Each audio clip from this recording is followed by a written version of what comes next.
Hi, welcome back to our channel. ನಮಸ್ಕಾರ.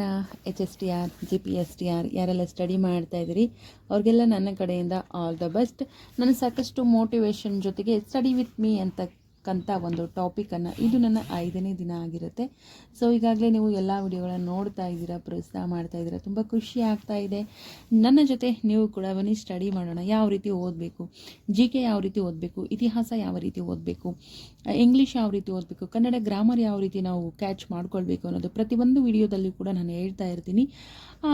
ಮತ್ತು ಇವತ್ತು ಶೈಕ್ಷಣಿಕ ಮನೋವಿಜ್ಞಾನ ಅಂದರೆ ಸೈಕಾಲಜಿ ಅಂತ ಹೇಳ್ತೀವಿ ನಾವು. ಸೊ ಅದು ನಮಗೆ ಕಂಪಲ್ಸರಿ ಒಂದು ವಿಷಯವಾಗಿ ಬಂದೇ ಬರುತ್ತೆ. ಅದನ್ನು ಯಾವ ರೀತಿ ಸ್ಟಡಿ ಮಾಡಬೇಕು, ಹೇಗೆ ಸ್ಟಡಿ ಮಾಡಬೇಕು ಅನ್ನೋದನ್ನು ನಾನು ಹೇಳ್ತಾ ಹೋಗ್ತೀನಿ. ದಯವಿಟ್ಟು ವಿಡಿಯೋನ ಸ್ಕಿಪ್ ಮಾಡದೆ ನೋಡಿ, ಚಾನಲ್ ಸಬ್ಸ್ಕ್ರೈಬ್ ಮಾಡ್ಕೊಳ್ಳಿ, ಸಪೋರ್ಟ್ ಮಾಡಿ. ಜೊತೆಗೆ ಯಾವ ಬುಕ್ಕನ್ನು ನಾನು ಇವತ್ತು ರೆಫರ್ ಮಾಡ್ತಾ ಇದ್ದೀನಿ ಸೈಕಾಲಜಿಗಾಗಿ, ಶೈಕ್ಷಣಿಕ ಮನೋವಿಜ್ಞಾನಕ್ಕಾಗಿ ಅಂತಕ್ಕಂಥದ್ದನ್ನು ನಾನು ಕೊನೆಯಲ್ಲಿ ಹೇಳ್ತೀನಿ. ದಯವಿಟ್ಟು ವಿಡಿಯೋನ ಸ್ಕಿಪ್ ಮಾಡದೆ ನೋಡಿ. ಮಧ್ಯದಲ್ಲಿ ನೀವು ಸ್ಕಿಪ್ ಮಾಡಿದ್ರೆ ನಿಮಗೆ ಅರ್ಥ ಆಗೋದಿಲ್ಲ. ಯಾಕಂದರೆ ನಾನು ನಿಮಗೆ ಟಿಪ್ಸ್ಗಳ ಜೊತೆಗೆ ಹೇಗೆ ಓದಬೇಕು, ಯಾವ ರೀತಿ ಓದಬೇಕು, ಯಾವ ವಿಷಯವನ್ನು ಯಾವ ರೀತಿ ಕರಗತ ಮಾಡ್ಕೊಳ್ಬೇಕು ಅನ್ನೋ ಒಂದು ವಿಷಯವನ್ನು ಕೂಡ ಹೇಳ್ತಾ ಹೋಗ್ತೀನಿ.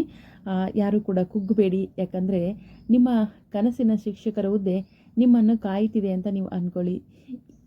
ಏನಂತಂದರೆ, ಹಿಂದೆ ಓದನ್ನು ಆರಂಭಿಸಿ, ನಿಮ್ಮ ಪರಿಶ್ರಮಕ್ಕೆ ದೇವರು ಖಂಡಿತ ಫಲ ಕೊಡ್ತಾನೆ ಅಂತಕ್ಕಂಥ ಒಂದು ಕೊಟೇಶನ್ ಕೂಡ ಕೊಟ್ಟಿದ್ದೀನಿ. ನನಗದು ಇಷ್ಟ ಆಯಿತು, ನಿಮಗೂ ಕೂಡ ಇಷ್ಟ ಆಗುತ್ತೆ.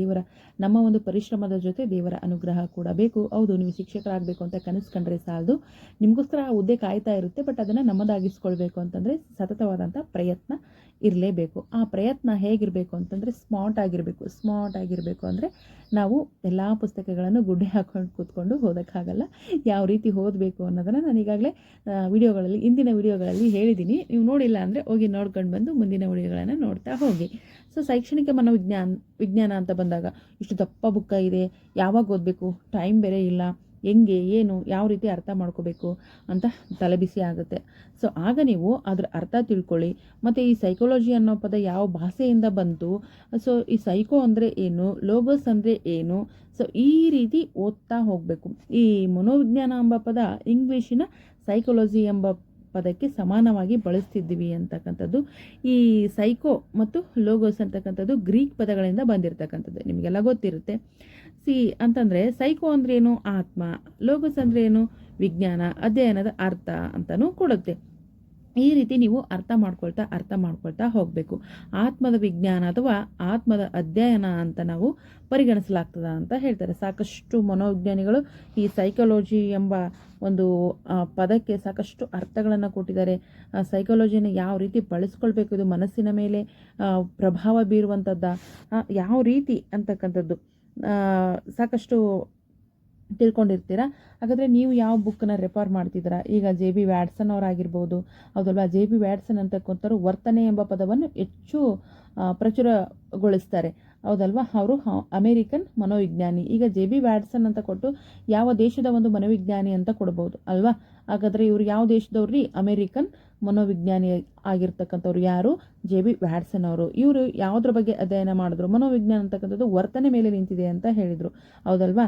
ಸೊ ಈ ರೀತಿ ನೀವು ಸ್ಮಾರ್ಟಾಗಿ ಸ್ಟಡಿ ಮಾಡ್ತಾ ಹೋಗಬೇಕು.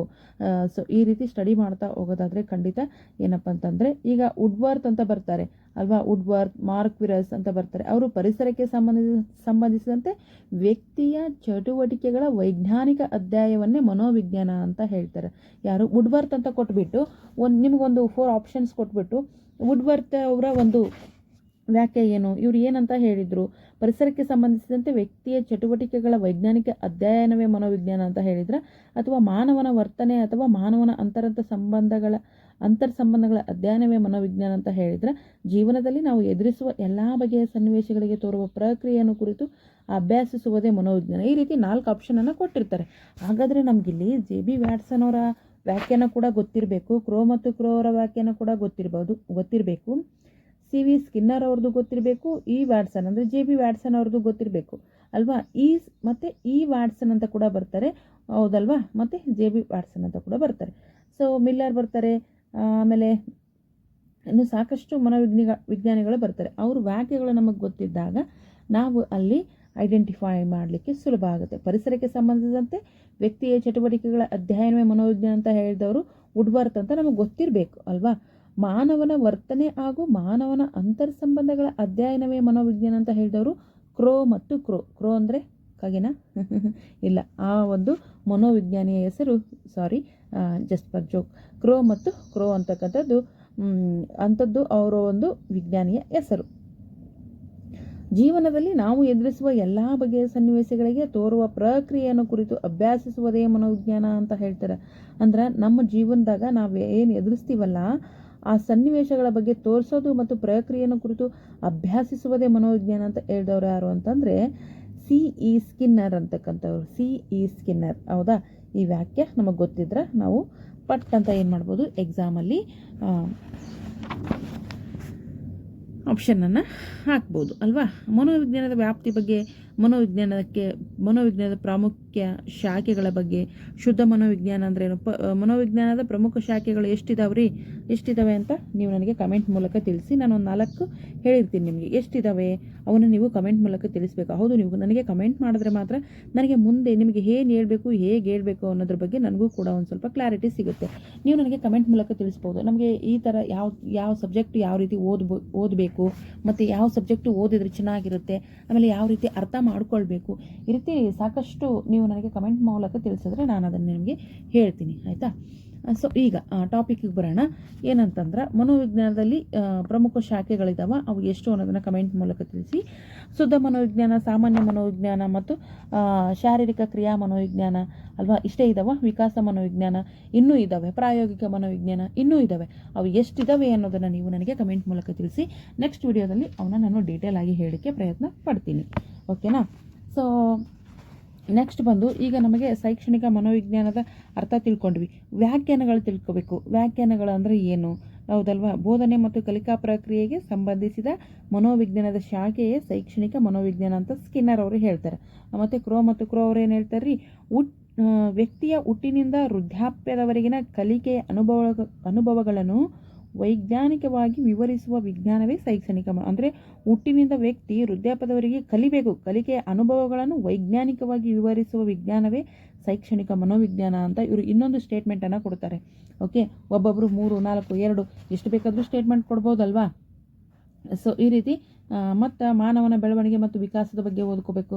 ಮಾನವನ ಬೆಳವಣಿಗೆ ಅಂದರೆ ಏನು, ವಿಕಾಸ ಅಂದರೆ ಏನು, ಶಿಕ್ಷಣದಲ್ಲಿ ಸಿದ್ಧಾಂತಕ್ಕೆ ಶೈಕ್ಷಣಿಕ ಮನೋವಿಜ್ಞಾನದ ಕೊಡುಗೆ ಏನು, ಶೈಕ್ಷಣಿಕ ಮನೋವಿಜ್ಞಾನದ ಕೊಡುಗೆ ಏನು, ವೈಯಕ್ತಿಕ ವಿಭಿನ್ನತೆಯನ್ನು ಅರ್ಥ ಮಾಡ್ಕೊಳ್ಳೋದು ಹೇಗೆ, ತರಗತಿ ಕಲಿಕೆಯ ಸ್ವರೂಪವನ್ನು ಅರ್ಥ ಮಾಡ್ಕೊಳ್ಳೋದು ಹೇಗೆ, ಬೆಳವಣಿಗೆ ಮತ್ತು ವಿಕಾಸದ ಲಕ್ಷಣಗಳನ್ನು ಅರ್ಥ ಮಾಡ್ಕೊಳ್ಳೋದು ಹೇಗೆ ಅಲ್ವಾ, ಪರಿಣಾಮಕಾರಿ ಬೋಧನಾ ವಿಧಾನಗಳನ್ನು ತಿಳಿದುಕೊಳ್ಳೋದು ಹೇಗೆ. ಈ ರೀತಿ ನಾನು ನಿಮಗೆ ಮೇನ್ ಪಾಯಿಂಟ್ಸನ್ನು ಹೇಳ್ತಾ ಹೋಗ್ತಾ ಇದ್ದೀನಿ. ಸೊ ನಿಜವಾಗ್ಲೂ ಈ ವಿಡಿಯೋನಂತೂ ಸ್ಕಿಪ್ ಮಾಡಲೇಬೇಡಿ, ಮಿಸ್ ಮಾಡ್ಕೊಳ್ಬೇಡಿ. ಮೇನ್ ಪಾಯಿಂಟ್ಸ್ ಯಾವ ರೀತಿ ಓದಬೇಕು, ಸೈಕಾಲಜಿ ಯಾವ ರೀತಿ ಪಾಯಿಂಟ್ಸ್ಗಳನ್ನು ನೆನಪಿಟ್ಕೋಬೇಕು, ಈ ರೀತಿ ಮೇನ್ ಪಾಯಿಂಟ್ ಹೇಳ್ತಾ ಹೋಗ್ತೀನಿ. ನೀವು ಇದ್ರೆ ಎಕ್ಸ್ಪ್ಲೇನ್ ಕೂಡ ಓದ್ಕೋಬೇಕಾಗ್ತದೆ. ನಾನು ನಿಮಗೆ ಜಸ್ಟ್ ಒಂದು ಏನಪ್ಪ ಅಂತಂದರೆ ಹಿಂಗದ ನೋಡ್ರಿ ದಾರಿ ಅಂತ ತೋರಿಸ್ತಾ ಇದ್ದೀನಿ. ಆ ದಾರಿಯಲ್ಲಿ ನೀವು ನಡ್ಕೊಂಡು ಹೋಗಬೇಕು. ಮತ್ತು ನಡೀತಾ ಏನು ಮಾಡಬೇಕು, ಅದನ್ನು ಒಂದು ದಡಕ್ಕೆ ಆ ಒಂದು ಹಂತದವರೆಗೆ ತಲುಪಬೇಕು ಅಲ್ವಾ. ಸೊ ಜಸ್ಟ್ ಹಿಂಗಿದೆ ಹೋಗಿ ಅಂತ ಹೇಳ್ತಾ ಇದ್ದೀನಿ. ಅಲ್ಲಿ ಹೋಗ್ತಾ ಸಾಕಷ್ಟು ಕವಲುಗಳು ಬರ್ಬೋದು. ಅವನ್ನೆಲ್ಲ ಏನು ಮಾಡ್ಬೇಕ್ರಿ, ನೀವು ಅಭ್ಯಾಸ ಮಾಡ್ತಾ ಹೋಗಬೇಕು, ಓಕೆನಾ. ಖಂಡಿತ ನಿಮಗೆಲ್ಲ ಅರ್ಥ ಆಗ್ತಿದೆ ಅಂತ ಅನ್ಕೋತೀನಿ. ನೀವೆಷ್ಟು ನೋಡ್ತೀರಾ, ಯಾವ ರೀತಿ ನೀವೇನು ಬೇಕು ಅಂದರೆ ಯಾವ ಥರ ಸ್ಟಡಿ ಮಾಡೋದಾಗಿರ್ಬೋದು, ಸ್ಟಡಿ ಬಗ್ಗೆ ಆಗಿರ್ಬೋದು, ಪುಸ್ತಕಗಳ ಬಗ್ಗೆ ಆಗಿರ್ಬೋದು, ಇದನ್ನೆಲ್ಲ ನೀವು ನಮಗೆ ಕಮೆಂಟ್ ಮೂಲಕ ತಿಳಿಸಿದ್ರೆ ನಾನು ನಿಮಗೆ ಯಾವ ರೀತಿ ಓದೋದು ಅಂತಕ್ಕಂಥದ್ದನ್ನು ಕೂಡ ಹೇಳ್ತೀನಿ. ಜೊತೆಗೆ ಬುಕ್ಸ್ಗಳ ಹೆಸರುಗಳನ್ನು ಕೂಡ ಹೇಳ್ತಾ ಹೋಗ್ತೀನಿ, ಓಕೆ. ಆ್ಯಂಡ್ ಈಗಾಗಲೇ ನಾನು ಇತಿಹಾಸಕ್ಕೆ ಸಂಬಂಧಪಟ್ಟಂತೆ ಮತ್ತು ನಾವು GKಗೆ ಯಾವ ರೀತಿ ಓದ್ಕೊಳ್ಬೇಕು ಅಂತ ನಿನ್ನೆ ತಾನೇ ಒಂದು ವಿಡಿಯೋನ ಅಪ್ಲೋಡ್ ಮಾಡಿದ್ದೀನಿ. GKಗೆ ಸಂಬಂಧಪಟ್ಟಂತೆ ಆಮೇಲೆ ಮೋಟಿವೇಶನ್, ನಾವು ಗೃಹಿಣಿಯರು, ನಾವು ಮಕ್ಕಳೊಂದಿಗರು, ನಮಗೆ ಸಂಸಾರನೇ ಸಾಕಾಗಿ ಒಜ್ಜಾಗಿತ್ತಲಿ ಗಿರ್ರನ್ನಾಕತ್ತದ, ಮತ್ತು ಇದನ್ನೊಂದು ಮೇಲೆ ತಲೆ ಹಾಕೊಳ್ಳೋ ಮನೋರು ಬೇಸತ್ತು ಕುಳಿತವರಿಗೂ ಕೂಡ ನನ್ನ ವಿಡಿಯೋಗಳು ಖಂಡಿತ ಯೂಸ್ಫುಲ್ ಆಗುತ್ತೆ. ಸೊ ದಯವಿಟ್ಟು ನೋಡಿ, ಯಾಕಂತಂದರೆ ಸಮಸ್ಯೆ ಯಾರಿಗಿಲ್ಲ ರೀ, ಸಮಸ್ಯೆ ದೇವ್ರನ್ನೂ ಕೂಡ ಬಿಟ್ಟಿಲ್ಲ, ಎಲ್ಲರಿಗೂ ಸಮಸ್ಯೆಗಳಿದೆ. ಸಮಸ್ಯೆಗಳನ್ನು ದಾಟಿ ಮುಂದೆ ಹೋದರೆ ಖಂಡಿತ ಉಜ್ವಲವಾದಂಥ ಭವಿಷ್ಯ ಕೂಡ ಇರುತ್ತೆ. ಕಷ್ಟ ಆಗುತ್ತೆ. ನಿನ್ನೆ ಒಬ್ಬರು ನನಗೆ ಒಂದು ಕಮೆಂಟ್ ಹಾಕಿದ್ರು ಮೇಡಮ್ ಅವರು, ಅವರು ಹಸ್ಬೆಂಡ್ ಕೂಡ ಏನಂತಂದರೆ ಟೀಚರ್ ಅಂತೆ. ಮೇಡಮ್ ನೀವು ನನ್ನ ವಿಡಿಯೋ ನೋಡಿದ್ರೆ ಖಂಡಿತ ನಿಮಗೂ ಖುಷಿ ಆಗ್ಬೋದು. ನೋಡಿ, ಅವರು ನಿಮ್ಗೆ ಏನಂತಂದರೆ ಯಾವಾಗಲೂ ಕೆಲಸ ಮಾಡ್ತಿರ್ತೀಯಾ, ಹೀಗೆ ಹಾಗೆ, ಮಕ್ಕಳಿದಾರಂತೆ 2nd ಸ್ಟ್ಯಾಂಡರ್ಡ್ ಸಮಥಿಂಗ್, ಮತ್ತು ಒಂದು ಮಗು LKG ಅಂತ ಹೇಳಿದರು, ಇನ್ನೊಂದು ಪಾಪು ಇದೆ ಚಿಕ್ಕದು ಅಂತ ಹೇಳಿದರು. ಯಾಕಂದರೆ ಚಿಕ್ಕ ಪಾಪು ಅಂತ ಹೇಳ್ತಾ ಇದ್ದೀರಾ, ಮಗುವಿನ ಕಡೆ ಗಮನ ಕೊಡಿ.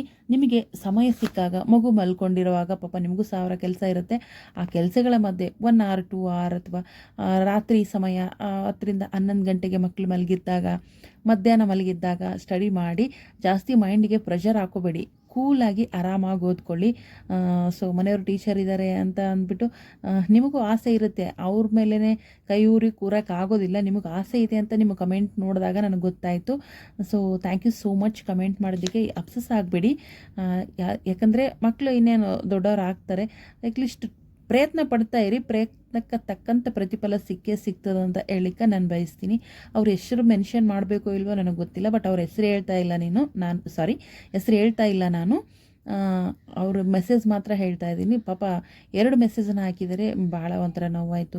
ಯಾಕಂದರೆ ಇನ್ನೂ ಬಟ್ಟೆ ತೊಳಿತಾ ಇದೆಯಾ, ಹಾಗೆ ಈ ಥರ ಇರುತ್ತಾರೆ ಮನೇಲಿ. ಗಂಡ ಈಗಂತಾರೆ, ಅತ್ತೆ ಈಗಂತಾರೆ, ಮಾವ ಈಗಂತಾರೆ, ಎಲ್ಲರೂ ಅಲ್ಲೂ ಸಮಸ್ಯೆಗಳಿದ್ದಿದೆ. ಆ ಸಮಸ್ಯೆಗಳನ್ನು ಮೀರಿ ಮುಂದೆ ಬಂದಾಗ ಮಾತ್ರ ಸಕ್ಸಸ್ ಅನ್ನೋ ಉತ್ತುಂಗಕ್ಕೆ ಏರ್ಬೋದು.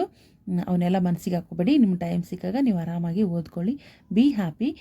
3 ಮಕ್ಕಳನ್ನ ಮೇಂಟೈನ್ ಮಾಡೋದು, ಅವ್ರನ್ನ ಸಂಭಾಳಿಸೋದು ಸಾಮಾನ್ಯವಾದ ಕೆಲಸ ಅಲ್ಲ. ಒಂದು ಮಗು ಏನೋ 1 ಗಂಟೆಗೆ ಬರುತ್ತೆ ಅಂತ ಹೇಳಿದ್ರು ಅವರು. ಎಸ್, ಸಾಮಾನ್ಯವಾದ ಕೆಲಸ ಅಂತೂ ಅಲ್ಲ. ನೀವು ಮಾಡ್ತಿರೋದು ಗುಡ್ ಜಾಬ್, ಗ್ರೇಟ್ ಜಾಬ್. ಅದ್ರ ಜೊತೆಗೆ ನೀವು ಸಮಯ ಸಿಕ್ಕಾಗ ಓದ್ತಾ ಬನ್ನಿ. ಇಲ್ಲ ಅಂತಂದರೆ ರಾತ್ರಿ ಸಮಯದಲ್ಲಿ ಮಕ್ಕಳು ಮಲಗಿದಾಗ 1-2 hours ನಿದ್ದೆನ ಸ್ವಲ್ಪ ಅವಾಯ್ಡ್ ಮಾಡಿಕೊಂಡು ಓದ್ತಾ ಬನ್ನಿ, ಒಳ್ಳೆಯದಾಗುತ್ತೆ ಅಂತ ಹೇಳ್ತಾ, ನಾನು ಹೇಳಿದ್ರಲ್ಲಿ ಏನಾದರೂ ತಪ್ಪುಗಳಾಗಿದ್ದರೆ ದಯವಿಟ್ಟು ಕ್ಷಮೆ ಇರಲಿ. ವಿಡಿಯೋಗೆ ಒಂದು ಲೈಕ್ ಮಾಡಿ, ಚಾನಲ್ ಸಬ್ಸ್ಕ್ರೈಬ್ ಮಾಡಿಕೊಂಡು ಸಪೋರ್ಟ್ ಮಾಡಿ. ಇವತ್ತು ನಾನು ಸ್ಟಡಿ ಮಾಡ್ತಿರ್ತಕ್ಕಂಥ ಬುಕ್ ಯಾವುದು ಅಂತ ಹೇಳಬೇಕಲ್ವಾ, psychology, doctor H.V. Vamadevappa sir ಅವ್ರದ್ದು. ಸೊ ಕಲಿಕಾ ಪ್ರಕ್ರಿಯೆ, ಮನೋವಿಜ್ಞಾನ ಮತ್ತು ಮೌಲ್ಯಮಾಪನ ಅಂತಕ್ಕಂಥ ಪುಸ್ತಕ ತುಂಬ ಚೆನ್ನಾಗಿದೆ. ನೀವು ಕೂಡ ಓದ್ಕೊಳ್ಳಿ. ತುಂಬ ದೊಡ್ಡದಾಗಿದೆ ಅಂತ ಹೇಳ್ಬಿಟ್ಟು ಎದುರ್ಕೊಳ್ಳಿಕ್ಕೆ ಹೋಗಬೇಡಿ. ನಾನು ಹೇಳಿದ್ನಲ್ಲ, ಆ ರೀತಿ ಮೇನ್ ಪಾಯಿಂಟ್ಸ್ಗಳನ್ನು ಓದ್ತಾ ಹೋಗಿ. ಟೈಮ್ ಇದ್ದರೆ ಒಂದು ಸಾರಿ ಪಟ ಅಂತ ಓದಿ ಮುಗಿಸ್ಬಿಡಿ. Thank you so much.